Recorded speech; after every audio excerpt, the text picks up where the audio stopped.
Al Derecho y al Revés, un programa de radio que aborda diferentes temas con una perspectiva amplia y siempre fomentando el debate respetuoso de posturas diversas.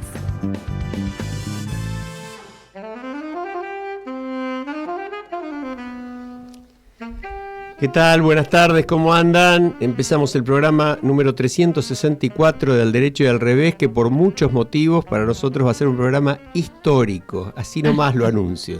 Así que nadie se puede mover, nos tienen que escuchar del primer minuto al último, por lo menos hasta que terminemos de charlar con nuestra invitada. Después por ahí se puedan retirar. Me parece una excelente recomendación, la de permanecer. Tal cual. Estamos como siempre con Leo Justi en la operación y le mandamos un gran abrazo a nuestro amigo Fede Politi, nuestro productor, que está en cama con ñañas, pobre, con una gripe que lo tiene tumbado, pero a pesar de eso ha hecho toda la preproducción del programa. Decíamos que es un programa muy especial para nosotros. Tenemos el placer, el privilegio de tener con nosotros a alguien que ya estuvo hace un par de años, Lea Sajak de Noguera. Yo diría una persona a quien admiramos y queremos profundamente, todos los que hacemos Al Derecho y al Revés. Lea es sobreviviente del Holocausto, nada menos, sobreviviente de Auschwitz, sobreviviente de los peores horrores de la historia de la humanidad. Vive en la Argentina desde hace muchísimos años, desde que se vino después de la guerra.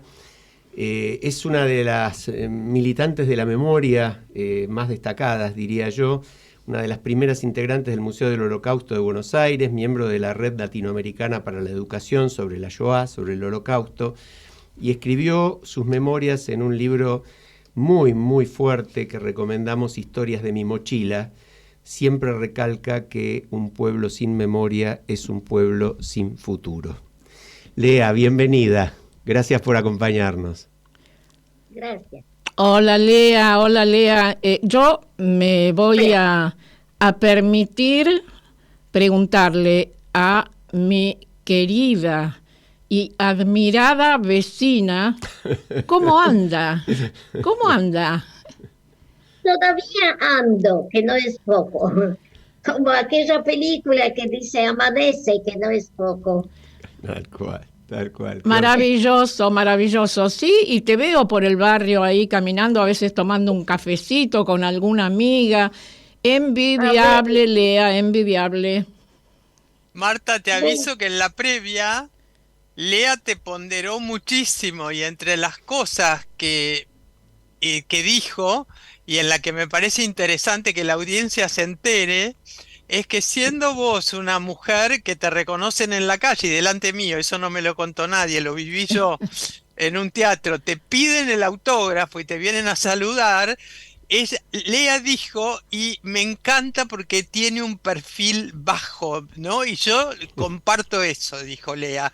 Así que nada, fue muy linda la conversación en la previa, todo el tiempo ponderándote. Ay, bueno, vamos a seguir tirándonos flores, pero vos no nos tires flores a nosotros. Nosotros te vamos a tirar a vos, que es la que lo tiene bien merecido. Lea, contanos un poco, porque te hicieron un muy justo homenaje en la legislatura. A la audiencia, ¿le puedo contar cuántos años tenés? ¿Me dejás? Por favor, es necesario que cuentes. Bueno, Lea va a cumplir en unos meses 98. Y estuviste en la legislatura, y contanos un poco el sentido del homenaje tan lindo que te hicieron.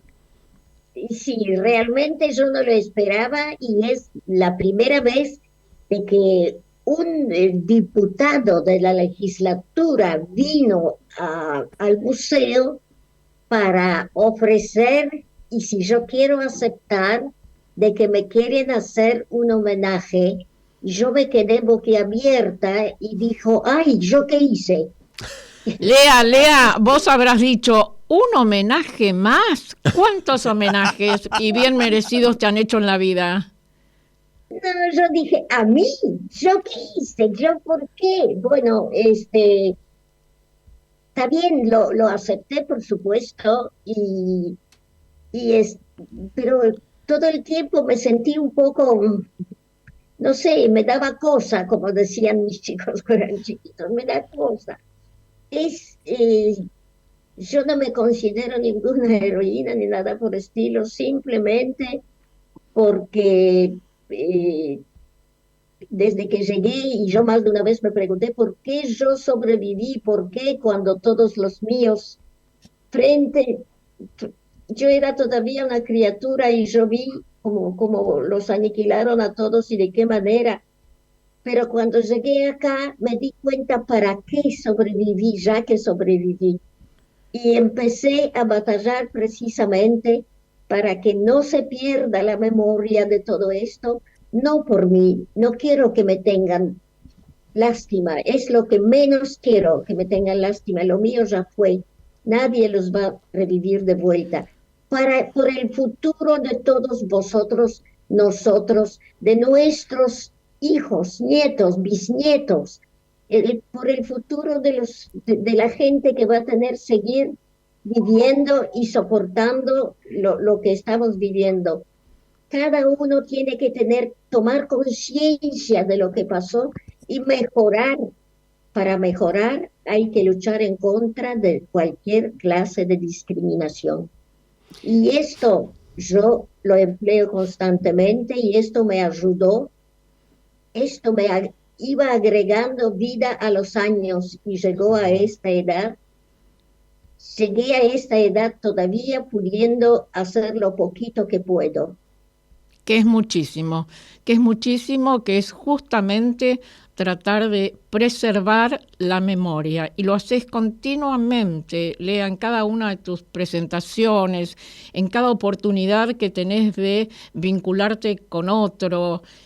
Vos, alguien que perdiste, creo que lo he leído, 80 familiares, ¿no? Entre ellos tus padres, tus hermanos, primos, abuelos, tíos, abuelos y cualquier cantidad que yo no llegué todavía a conocer todo el árbol genealógico. Familias que vivieron muchos siglos allá, que vivieron, trabajaron y murieron allá. De manera que lo que yo quiero, lo que la gente se dé cuenta, que no debe olvidar lo que pasó y sacar conclusiones. Y siempre luchar por un régimen libre. Yo, si me preguntan de qué partido soy, no soy de ningún partido. Soy del partido que a mí la palabra más linda para mí es libertad. Uh-huh. Siempre darse vuelta a todo lo que es lo que son partidos extremistas, tanto de izquierda como de derecha. Solamente en democrático se puede luchar y por la libertad. Que la gente en el futuro luche en contra de la discriminación y mejore un poco, y también que luchen para conservar esa Pachamama, la pobre, que la hicieron sufrir tanto, y hay tantos cambios también climáticos. Eso también es un tema. Mira qué mensaje, Ale. Como la audiencia puede comprobar, está siempre absolutamente actualizada. Exacto. No todos, Lea, no todos hablan del cambio climático. Gracias por traer el tema. Mercedes, dale. Sí, que conversando, porque yo querría contarle todo a la audiencia, entre las cosas que me gustaría que Lea nos cuente es ¿qué hace en la semana? Le pregunté.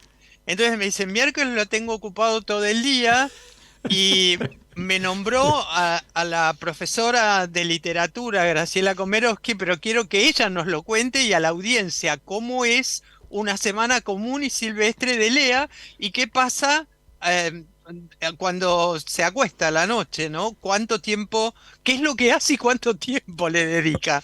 Perdón, yo quiero agregar algo. Como somos vecinas, paso por la puerta de su edificio, a veces está el portero, que es una persona muy amable, y siempre le pregunto, ¿qué tal? ¿Cómo anda Lea? Y me dice, ay señora, no para.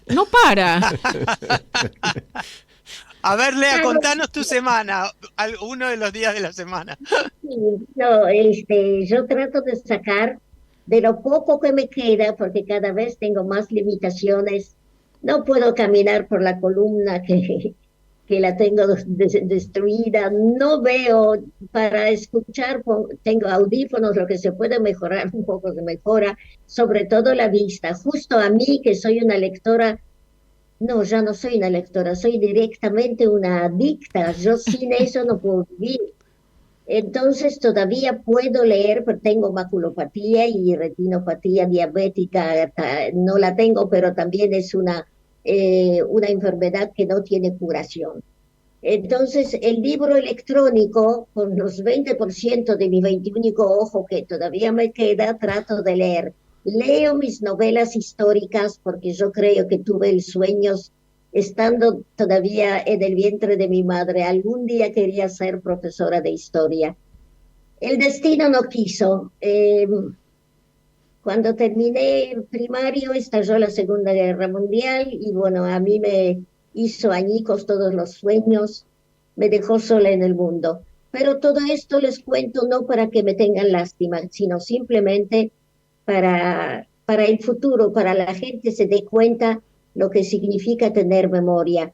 Ya, en ese momento mi semana es que todos los miércoles es el día para mí de fiesta, porque por la mañana de la organización Tzedakah, que es una organización de ayuda, tiene una filial de ayuda a los sobrevivientes de la Shoah, donde entre otros talleres, hay un montón de talleres para gente, para que se ocupe de gimnasia, hasta de computación últimamente hay para jóvenes que sobrevivieron, por supuesto, no en campo como sobreviví yo, allá chicos no podían entrar, pero hay sobrevivientes también que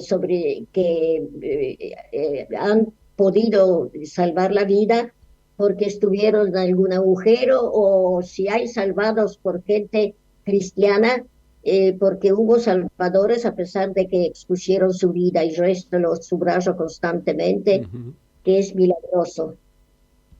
Entonces, el día ese yo ocupo mi lugar en el taller de literatura, cuya profesora Graciela Komarovsky, que es una genia total, y nuestras clases son ya de mi camada, de los que tuvimos contacto directo con los esbirros nazis, ya no queda nadie. Con el número tatuado en mi antebrazo izquierdo, quedo yo sola en toda la mesa donde se va renovando el público que se salvaron de alguna otra manera, escondidos en los bosques, o si no, huyendo a algunos países con documentos falsos y pudieron sobrevivir, algunos en algunos agujeros, en algunas guardillas, donde los salvaron. Ellos ahora se va cambiando el público, pero yo todavía conservo mi lugar y soy ahora la que más años tiene. El resto, las jovencitas, las que eran bebés, yo las llamo mis bebés, cuando estalló la guerra, ellas recién nacían. Y hay unas cuantas que ahora van a dar muchas charlas y muchos testimonios en muchos lugares, y no van a dejar desaparecer la antorcha de la memoria. Luego de allí nos llevan, cuando terminamos la clase del taller, a veces Graciela nos lee un pedazo de algún libro, o si no algún cuento de algún escritor, se habla sobre este escritor, y luego da el tema para escribir para la próxima vez. Como yo no escribo, bueno, intervengo oralmente, pero yo de ahí no me muevo, ellos saben que no me voy a mover hasta el último momento. Y también nos llevan después a un lugar donde hay otro taller que es, bueno, ya más esparcimiento, porque se llama Café Europa. Ahí viene siempre algún cantante o una cantante. Nos sirven bocaditos, la verdad, uno se encuentra con gente que toda la semana uno no se puede ver, para trasladarnos la mayoría ya no deambula, y etcétera, etcétera. Por lo menos allá nos encontramos, y cambiamos un poco el ritmo de toda la semana. Hermoso. Así que luego, sobre todo a la noche, yo si no leo no duermo. Yo puedo pasar una noche sin dormir si no he leído antes, porque yo ya soy una adicta a eso. Ya esto no se puede cambiar. ¿Y qué Y me lees, gusta Lea? ¿Qué lees? ¿Qué estás leyendo estos días? historia, señoras y señores, historia, historia. Si yo llegaría a ser la profesora, yo sería muy severa, pero no para bajarte un punto, porque no te acordás que tal persona nació en este año y no un año después. No, yo les ayudaría a amar esta materia, a amar, a darse cuenta lo que es historia. Eso sería, bueno, el destino no quiso, pero ahora yo sé mucha historia y leo historia. Entonces, a la noche antes de dormir ya armamos, mi ayudante ya sabe cómo organizamos, ponemos almohadones acá, almohadones allá, una chiquita, una grande, me acomodo bien con una mesita especial. Y mi libro electrónico agrando hasta el máximo la letra y me ayudo con una lupa que agranda 5 veces más y así sigo leyendo. Y en ese momento estoy leyendo, volví ya en una época, leí mucho sobre esto, cuando el hombre sale de las cavernas.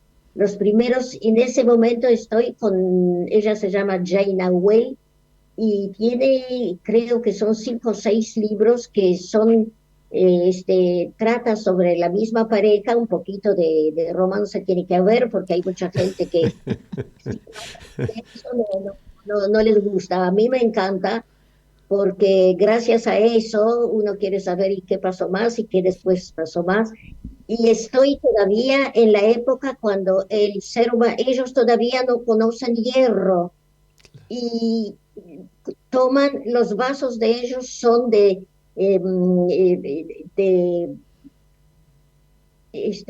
mamut, igual como de los elefantes, Los marfil, huesos, claro, claro, del marfil. del marfil. huesos de mamut son los vasos donde toman y para cocinar, cómo descubren para hacer el fuego y luego los clanes se juntan de a poquito y algunos coinciden y se juntan uno con el otro y hay clanes, algunos que son más desarrollados y no quieren, no comulgan con los otros, hay también enemigos, pero así de a poquito como se forman los futuros países, digamos. Esto es muy interesante y también la moral de ellos cómo empiezan primero sin hablar, como solamente con mímica se entienden y luego cómo surgen cómo surgen las primeras palabras y hablaban muy distinto, por eso hay tantos idiomas en el mundo. Qué maravilla. Y como no conocen el hierro, es sumamente interesante. Y así leo 2 horas y después duermo 5 horas más. 2 horas, lee, 2 horas. Qué hermoso. Impresionante. Está bien. Yo te entiendo, Lea, yo te entiendo absolutamente y me parece fantástico y te tomo de ejemplo también. Te aprovecho para recomendarte un libro que creo que está como libro electrónico. Se llama, Sí. después te mando un mensajito y te doy más detalles, pero se llama El infinito en un junco. Es de una autora joven española, Irene Vallejo, que es la historia del libro, ya que mencionaste vos los vasos que eran de marfil, los cuernos del mamut, etcétera. En este caso, las primeras escrituras se hacen en un junco, ¿no? Pero de ahí al infinito. Te voy a mandar los datos y de paso reitero a la audiencia, El infinito en un junco, Irene Vallejo, la historia del libro, que es un poco gran parte la historia de la humanidad, ¿no? Y aprendan, Los aprendan viernes, el mensaje Alejandro, sí. Todavía no terminó la semana, porque los viernes Lea tiene online talleres de arte. ¿Ok? Wow. No sé si les queda claro el tema. Leer 2 horas por día, ir a los talleres de literatura los días miércoles y los viernes online. Los viernes tenemos 1 hora por la mañana por Zoom. Vienen unas personas idóneas en música, en pintura, en un montón de cosas, historia de gente importante. Una vez por mes, un viernes, tenemos una clase con un psicólogo que se radicó últimamente, es muchacho argentino, pero es un gran psicólogo que vive en Israel y se hace un triángulo para poder escucharlo a él y conversamos con él sobre psicología positiva, cómo seguir adelante cuando uno tiene sus bajones. Muy interesante. Y bueno, de lo poquito que me queda, trato de rescatar todo esto. Bueno, si eso es poquito, Lea, o en realidad debiera decir Lisa, ¿no? Porque tu nombre original era Lisa. Yo en los documentos soy Lisa, pero mi papá, la mamá de él se llamaba Lea, y según la ley, en aquella época, la ley religiosa, siempre a una hija donde nacía se le daba el nombre de un abuelo, de una abuela que valía la pena, que era inteligente, qué sé yo. Entonces, directamente me llamaban Lea. Bueno, Lea, perdón, sí. ¿y los nietos? Contanos algo, nietos, bisnietos. Justamente, yo quería hacer una pregunta. También les dedicás tiempo a ellos. En ese sentido, ¿no? Porque vos viniste de Europa después de todo ese horror y te radicaste en la Argentina y hiciste una hermosa familia. Tu hijo Héctor, por ejemplo, dice que él tuvo una infancia muy linda, rodeado de amor familiar. Es decir, como que no le trasladaste nada de todo aquello, sino todo lo contrario. Y hoy con nietos, con bisnietos. ¿Y cómo se logra algo tan hermoso después de haber sufrido tanto? Sí, bueno, porque yo, no sé, empecé a valorar más todavía al no tener a nadie, al no tener nada. Yo me dije, ¿para qué sobreviví? ¿Por qué sobreviví? Y bueno, y acá yo decidí que no me voy a casar, que no, nada, pero llegó un momento mientras uno es joven y me di cuenta de repente de la soledad, que quedé sin nada, sin nadie. Y bueno, y había varios candidatos que me arrastraban, y yo le dije que después fue mi marido, le dije, ¿para qué necesitas? Porque acá me salvaron la pierna, me la dejaron medio mutilada también, un regalo de Auschwitz. ¿Para qué necesitas una arenga si hay tantas chicas con 2 piernas normales? Y él me dijo, porque a mí me gustan las rengas. ¡Qué divino! No me aguantó hasta que decidí que yo quiero tener algo propio. Y bueno, ellos siempre escucharon lo que yo viví, pero siempre traté de sacar con optimismo las cosas. Traté de no, que no se acobardaran, traté de que no se, en fin. Y sobre todo me tocaron los 2 muchachos que con un temperamento que aunque yo quisiera acobardarlos no se dejarían. Tienen un carácter, Héctor encima es calentón cuando no le gusta algo. Sí, y él tiene, bueno, tuvo 2 nenas que yo siempre soñé con tener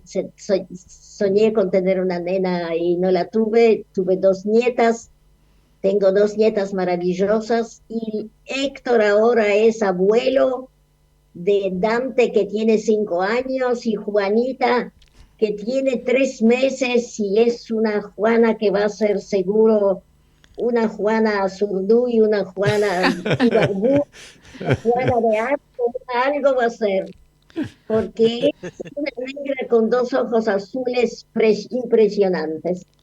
Así que, bueno, son mi alegría, son todo para mí, y y así pude levantar un poco cabeza y darme cuenta lo que es tener la familia y poder volver a reinsertarme en la vida. Me ayudó precisamente el trabajo que estuve haciendo desde el primer momento, que no fue muy fácil. No tenía ni siquiera casa propia cuando nos casamos.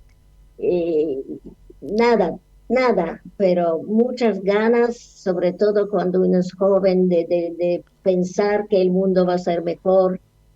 Y bueno, y no hay que perder la esperanza a pesar de todo lo que está pasando ahora, eh, que no son muchos, pero hay gente muy valiosa y yo espero que no se permita que esto vuelva a suceder y que se den cuenta que lo más importante es la lucha por la libertad, sin nombres, sin etiquetas, y dar la mano en momentos difíciles es muy importante y yo lo sentí. Yo en momentos muy difíciles en Auschwitz recibí la mano y aprendí mucho allá de gente.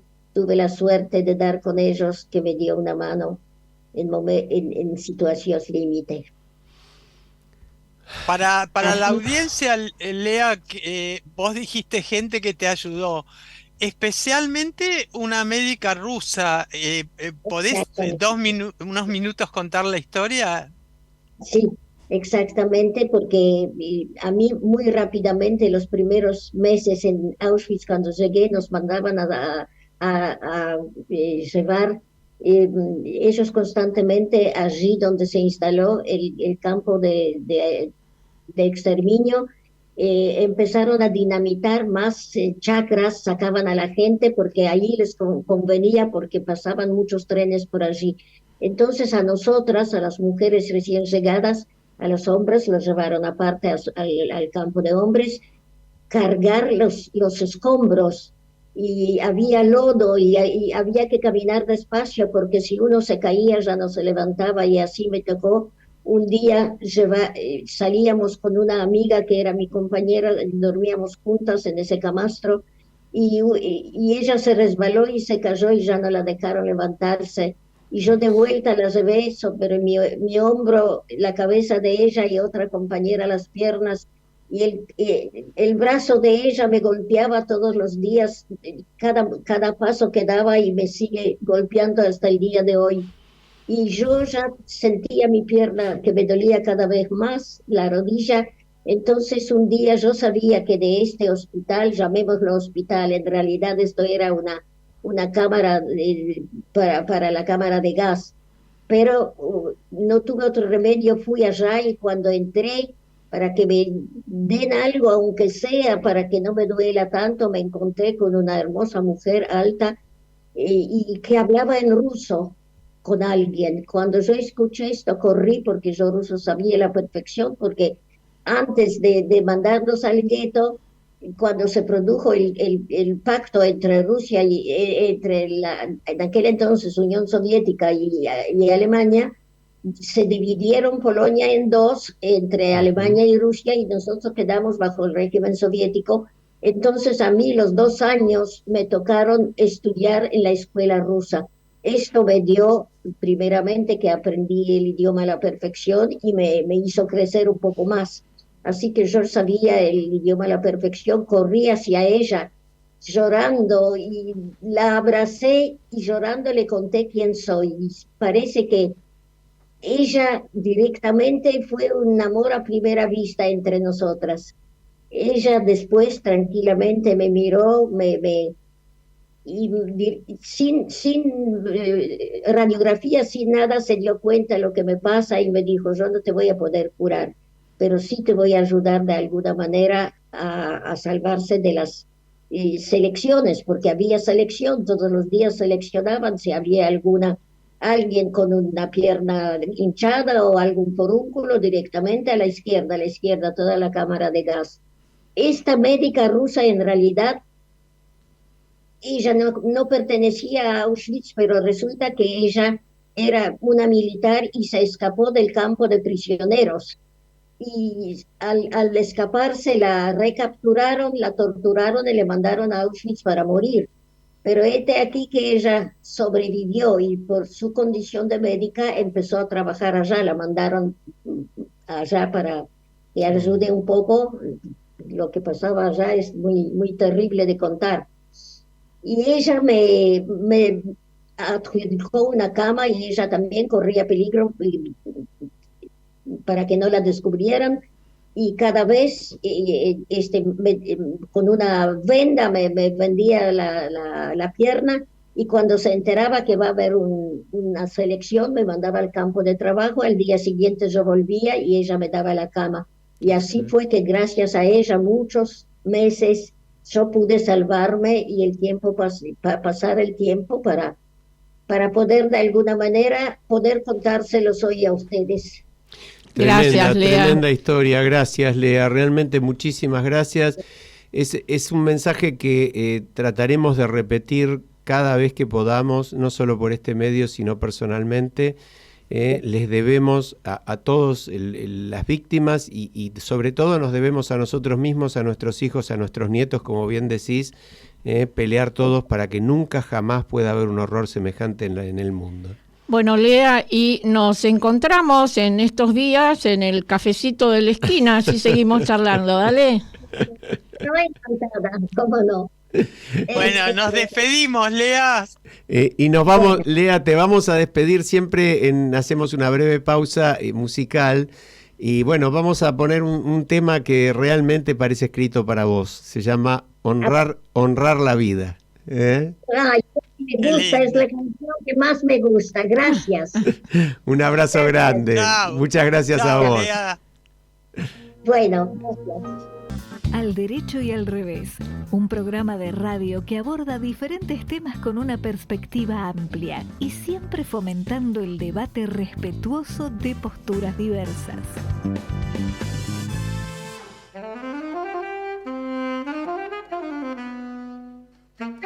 Mandale a ella que ya... Estamos de vuelta.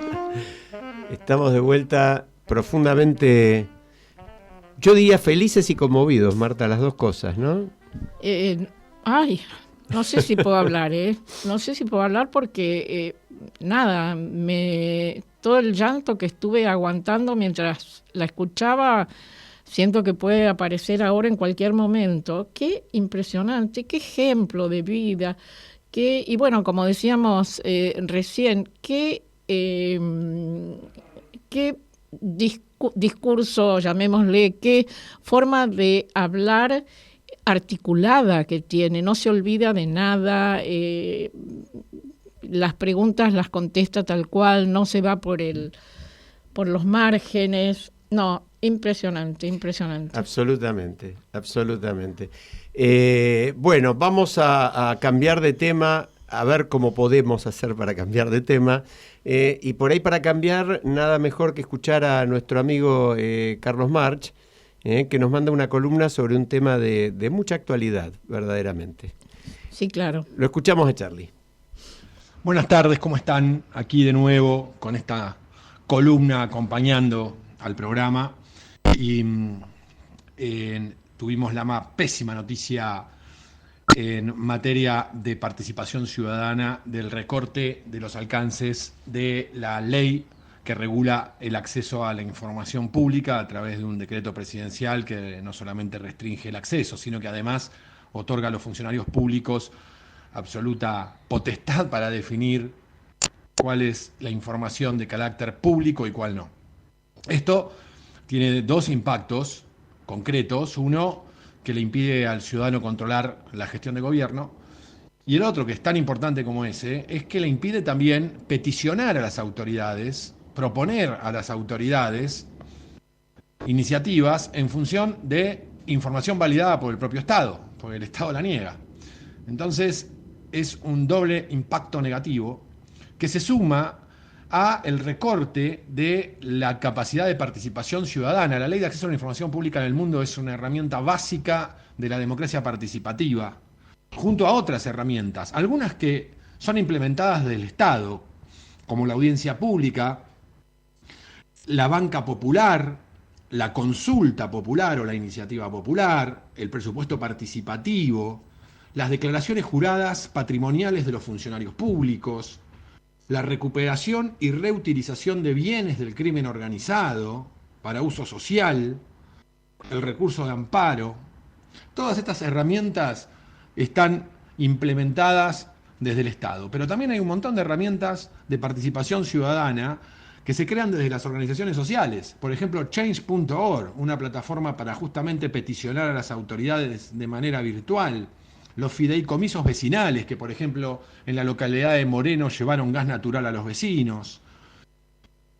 Los observatorios como el de la deuda social, que hace más de 10 años que mide la pobreza en Argentina. Los pactos de integridad de Transparencia Internacional, que llevan transparencia a las licitaciones públicas, grandes bolsones de corrupción, las veedurías cívicas, sobre todo en actos electorales. Entonces, hay toda una arquitectura cívica que amplifica el espacio cívico de participación ciudadana y que genera las condiciones para participar más allá del voto, lo que se conoce como democracia participativa, controlar la gestión e incidir en las políticas públicas.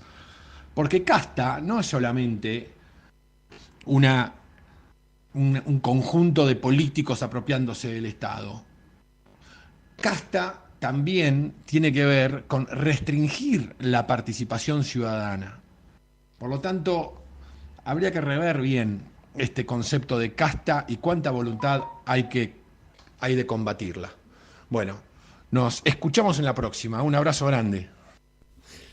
Gracias, Charlie. Realmente muy interesante. Excelente, excelente. Muy acorde, ¿no? Muy acorde, sí, porque el tema lo tratamos la semana pasada. Vos participaste a través de tus comentarios escritos, pero es un tema muy delicado. Pero claro, además quiero destacar que Charlie, con excelente criterio, cosa que no han hecho otros que han hablado, sí, de la importancia del acceso a la información, etcétera, lo vincula con la libertad de expresión. Uh-huh. Están absolutamente ligadas estas dos cosas, el acceso a la información y la libertad de expresión, que permiten lo que él llama fantásticamente esta arquitectura cívica, ¿no? Y bueno, menciona la cantidad de cosas que son, o de leyes que incluso están, o instituciones que están contempladas en la última reforma constitucional, que tienen que ver con la consulta popular, con el referéndum, con el presupuesto participativo, con las audiencias públicas, etcétera, tal cual, ¿no? Tal cual. Y difícilmente se pueda ejercer alguno de estos derechos si no hay posibilidades de que la ciudadanía esté informada. Bueno, vos en la previa mencionabas, hay un artículo que le recomendamos a la audiencia, no nos vamos a extender con el tema, pero Hugo Alconada Mon denuncia en La Nación hoy la presencia en la Argentina a escondidas, ocultos, de funcionarios del gobierno húngaro. El gobierno húngaro encabezado por Víctor Orbán, íntimo de Putin, también bastante amigo del presidente Milei, que vinieron ahí a escondidas de Estados Unidos de una cumbre con Trump, vinieron acá como para dar instrucciones o bajar línea o lo que sea, y eso pide información y no se la dan. Hugo en su artículo creo que menciona, yo he pedido, cada 100 pedidos que hago me contestan 5. Exacto, y han venido con un jet privado, claro, muy ¿de dónde sale, poderoso, ¿no? Etcétera. Han tenido supuestamente algunas reuniones acá con funcionarios, etcétera, con el presidente, obviamente. ¿Y cómo podemos saber de eso recomendamos si no es accediendo? Esta nota de Hugo Alconada Mon, que lo hemos tenido hace poco en el programa. La nota se llama De Hungría con amor. Qué sarcasmo, ¿no? Buen título. Qué sarcasmo. Y fue publicada por La Nación. Bueno, yo quería mencionar solamente de esta semana. Mirá, no es de esta semana, pero siguió toda esta semana. Tema Abdala. Los asesores de Abdala, sigue sin haber ninguna explicación, sigue siendo el presidente provisional del Senado, sigue gastando 25 millones de pesos tuyos, míos, de Mercedes, de Leo, de Fede, de todos nosotros, para hacer pagar la campaña electoral suya en San Luis. Capitanich Capitanich designado con un sueldo de 15 millones de pesos en el Banco Provincia de Buenos Aires. ¿Qué tiene que ver Capitanich con el Banco Provincia de Buenos Aires? Todos sabemos de quién hablamos, ex jefe de gabinete, ex gobernador de Córdoba, intendente de Resistencia, etcétera, etcétera.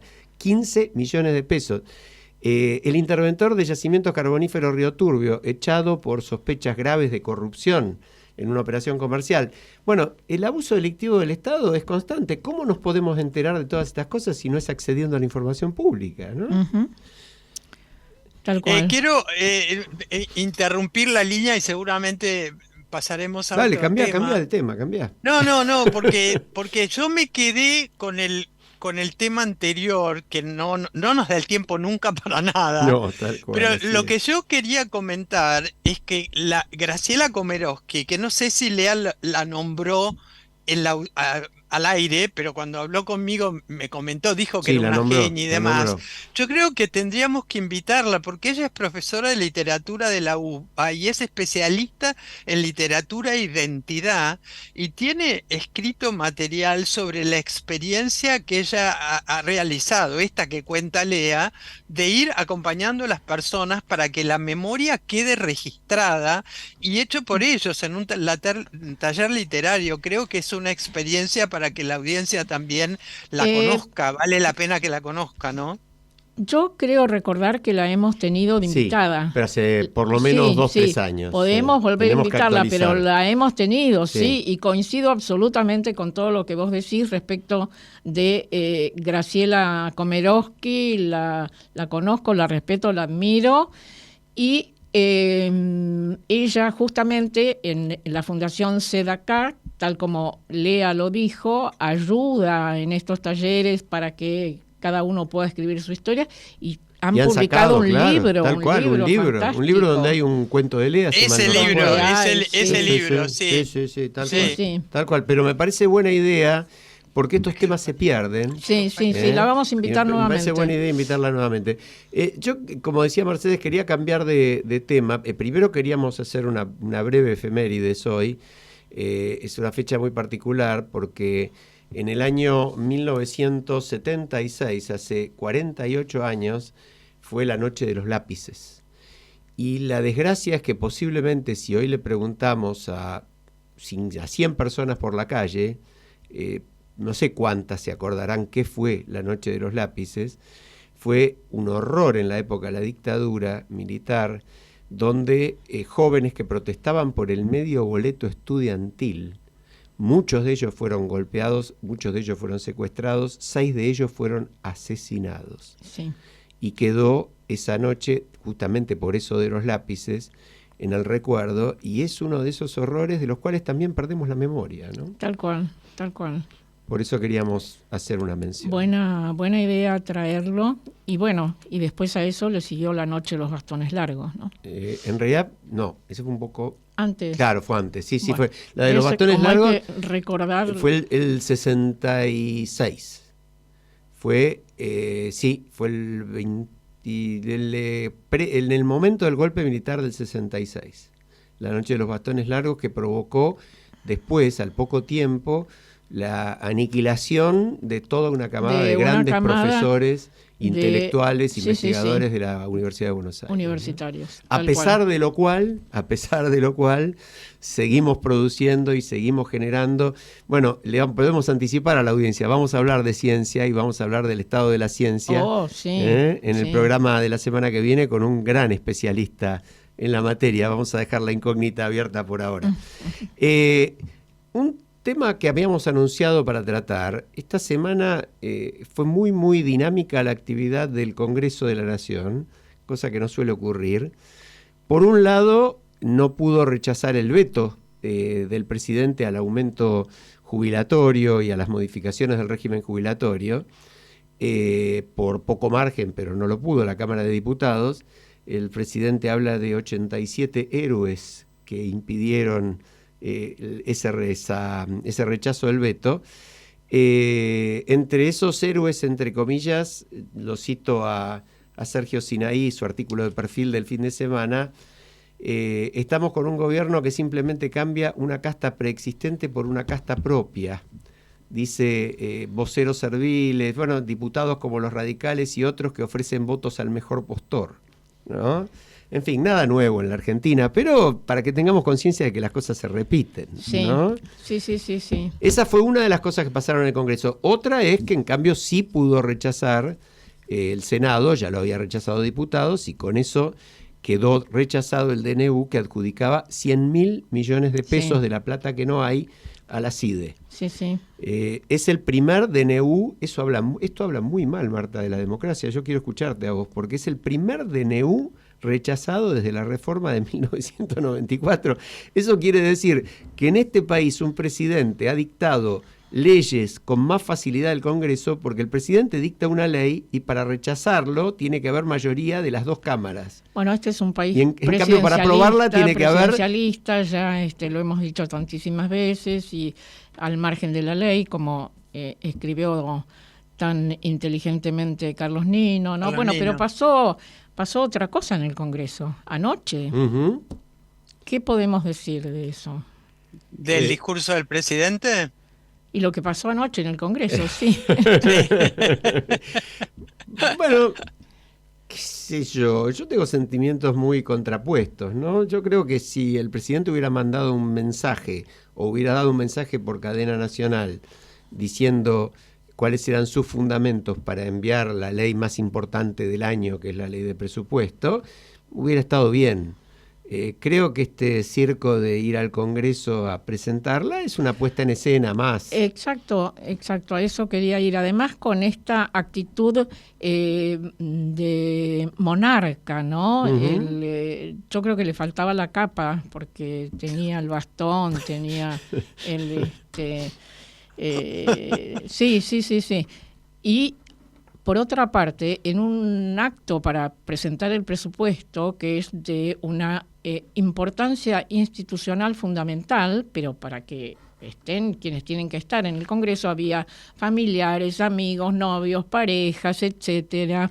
Y yo quiero destacar este tipo de cositas porque las otras están en todos los medios. qué sé yo. Ujú. Por ejemplo, no sé si se dieron cuenta, si ustedes lo vieron, no se enfocó nunca a los diputados de la oposición. Cuando, No sé. Obviamente estaba absolutamente planificado, Claro, bueno, porque pero estaba cuando vacío también, ¿no? estaba vacío, Prácticamente. pero Claro, los pocos que claro. habían ido, por lo menos ameritaba que se les diera las gracias por estar ahí Pero, cumpliendo Marta, con... son ratas. no, ¿Para no. qué vas a enfocar a las ratas? Lo que tenés que hacer es desratizar. Hay justos y hay ratas. Eso dijo el presidente anoche. Sí. Bueno, pero había mucha banca vacía, como decíamos. Hoy los medios confirman que tuvo poco rating ese acto, ¿no? Y además fue un discurso conceptual, podés coincidir o no, conceptual, y faltaban los números del presupuesto. El presupuesto fue presentado inmediatamente después y ahora ingresará a las comisiones, se discutirán los números, pero eso debió hacerse en la presentación formal que habitualmente hace el ministro de Economía en las comisiones correspondientes, y a su vez esto permite cuestionamientos, preguntas, etcétera, que ayer era imposible hacer. ¿Mercedes? Bueno, a ver, si uno plantea lo que sería institucionalmente apropiado, uno pondría una nota baja a toda esta iniciativa del Ejecutivo. Sin embargo, si uno piensa, por ejemplo, lo que planteaba Marta de los símbolos del poder, ¿no? Es decir, de darle valor a esos símbolos. Y si uno analiza luego lo que pasó en el recinto, que es una cosa medio de River y Boca, de insultos, de patoterismo, desde los dos lados, genera como una gran confusión.